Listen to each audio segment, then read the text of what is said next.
multilateral, es muy técnico, perdón, pero con coeficiente y la exención se me termina yendo a menos de la mitad. Con lo cual acá figura cero, todavía es positivo. El precio no cierra, y es mucha la diferencia. El gobierno tendría que dar, básicamente, dice subsidio e indiferencia más o menos a la mitad de la planilla, el gobierno tendría que dar casi 2.000 pesos por metro cúbico. 1.947, casi 2 pesos para que alguien pueda poner un surtidor y vender biodiesel puro. Ni lo pensamos, no cierran las cuentas con este valor. ¿Con qué compite el biodiesel? Con el gasoil importado. Si hacemos la cuenta contra el importado, que además está exento de los impuestos a los combustibles, en la última ley de presupuestos se admiten cupos de importación hasta 2.160.000 metros cúbicos. Si hacemos la cuenta, ahí compite. Pero ni pensemos en venderlo en un surtidor en el mercado interno. Y además, el otro día, muy reciente, a alguien se le ocurrió que el biodiesel está grabado con el impuesto al gasoil.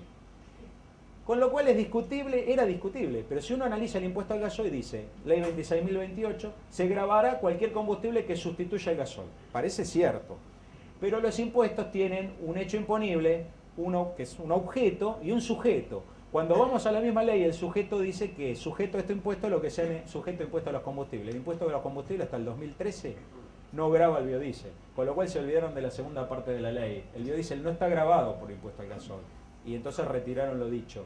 Obraron positivamente. Si le sumamos el 40%, evidentemente lo va a comprar alguien que tenga un patrimonio muy muy grande, porque de otra manera no puede darse el lujo de usar un premium como este.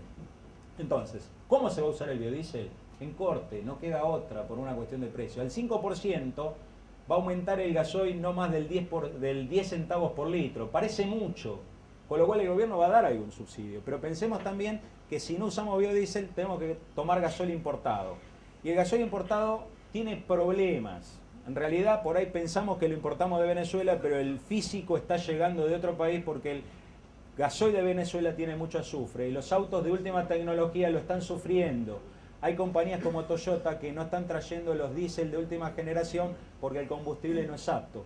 Y con el problema que tenemos hoy, las normas que van cambiando la calidad de los combustibles se van a diferir porque hay otras urgencias. Es decir, la industria petrolera tiene que hacer enormes inversiones en el corto plazo para adecuar la función de producción para lograr más gasoil. Es uno de los problemas que tenemos.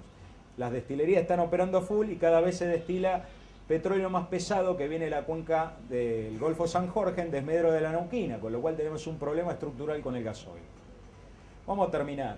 Queda después seguramente una serie de diapositivas para que la puedan leer y su... Sí. Entonces, vamos a hacer un análisis de futuro. Si tuviera el diario del próximo lunes, quizás mi situación económica sería distinta. En general, muchos analistas consultados coinciden respecto a que el barril de petróleo no va a bajar largo periodo de tiempo de los $60. Algunos piensan $80, pero va a ser muy difícil encontrar un petróleo muy barato, con lo cual es el siglo de las energías renovables. Y la energía renovable está ligada directamente, ya no a los países de Medio Oriente, sino a una gran cantidad de países, algunos con recursos del agro, otros con recursos eólicos, algunos que tienen de los dos, y básicamente va a ser muy importante los desarrollos tecnológicos. El mundo del futuro, ya lo está haciendo hoy, va a generar valor a través de las patentes que se van escribiendo, o sea que la ciencia y tecnología pasa a ser muy importante. Ahí está el concepto de educación. Lamentablemente las crisis nos llevaron como en una ola a 2 generaciones. Tenemos que reconstruir el gran capital humano que siempre tuvimos. Entonces, vuelvo, la importancia de la educación y va ligado a la ciencia y tecnología, y nuestro desarrollo también va a ser muy dependiente de lo que hagamos en materia de ciencia y tecnología. Se está notando, gracias a Dios, una reversión de un proceso de decadencia con algunos cambios en los presupuestos de los últimos años que han dado más importancia al área tecnológica. Pero hay mucho por recorrer. Realmente lo que está haciendo Europa en materia tecnológica es muy fuerte, Estados Unidos y países como Brasil. El ejemplo está acá al lado.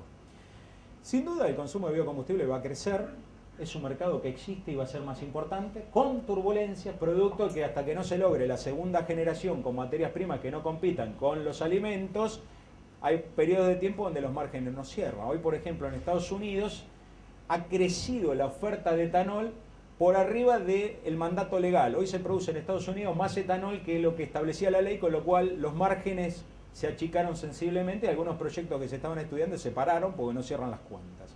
Esas turbulencias son parte de los mercados de los próximos 5, 6, 7, 8 años. Y entonces empezamos a pensar en otras posibilidades. Jatropha tiene futuro, muy probablemente, pero todavía es más mediático que otra cosa. El hombre eligió pocos cultivos sobre los que trabajó con la biotecnología, y la biotecnología generó prácticamente milagros. A largo plazo vamos a resolver la ecuación de la jatropha, pero también va a venir maíz y otros cultivos resistentes a sequías, que van a poder implantarse en zonas que hoy son impensables para la agricultura. Entonces, tarde o temprano, todo compite por el uso de la tierra. Se habla de la colza es un cultivo de invierno. A donde hago colza no hago trigo. Entonces, guarda con los conceptos. En definitiva, las algas, cuando resolvamos la ecuación, va a ser de muchísimo futuro hasta que llegue el hidrógeno. El programa de Estados Unidos es tan fuerte que condiciona al mundo. ¿Y por qué condiciona al mundo? Justamente por su volumen en cuanto a metas. Cambiar o sustituir el 20% del consumo de gasolina en Estados Unidos, que es enorme. Pero además por el uso del suelo, porque depende de los momentos si se implanta maíz o soja. Entonces tengamos en cuenta esa cuestión. Vuelvo un poquitito a alimentos versus energía. Se armó toda una historia respecto de las tortillas de maíz de México. Resulta que las tortillas de maíz se hacen con maíz blanco, que es muy escaso, y en Estados Unidos no representa más del 10% del cultivo. El etanol no se hace con maíz blanco, el maíz blanco es el que todos conocemos, el choclo, digamos. Entonces se arman historias mediáticas muy importantes que confunden a la opinión pública. Esto hay que también tenerlo en cuenta. Hay campañas en contra de los biocombustibles. No es una panacea los biocombustibles, es una posibilidad que si la aprovechamos de manera sustentable nos va a ayudar. No tenemos gran cantidad de posibilidades. Si quisiéramos cambiar el combustible de transporte, no tenemos alternativa, tendríamos que cambiar todo el parque automotor. Ustedes se imaginan lo que representa cambiar todo el parque automotor, las redes de almacenamiento y distribución. Entonces, realmente por ahora es el mejor combustible de transición. Algún día va a haber otro combustible definitivo. La ley de biocombustibles de Argentina demandará 800.000 toneladas de biodiesel, que es más que lo que hoy se consume de aceite en la Argentina. Consumimos 700.000 toneladas.